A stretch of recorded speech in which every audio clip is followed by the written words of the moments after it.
लड़के हुए हम क्या करें हम किसी को ना बताएं तो मुन्ना बिगाड़ो तुम्हारा बर्थडे है तुम अकेले हो नहीं यहाँ और भी बुड्ढे हैं सोच सोच के और बीपी ना बढ़ाओ सिंग हैप्पी बर्थडे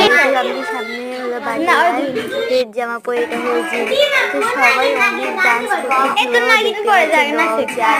উমাইয়া তো সবাই ছিল এখানে সবাই অনেক হ্যাপি ছিল জিমের বার্থডেতে আর এটাতে আমার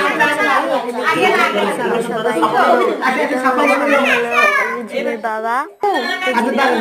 কেক কাটা শেষে সবাই কেক খাচ্ছিল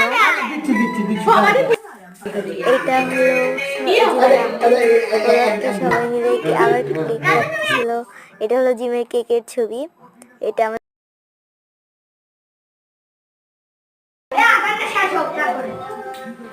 জিম করা চশমা পড়ছিল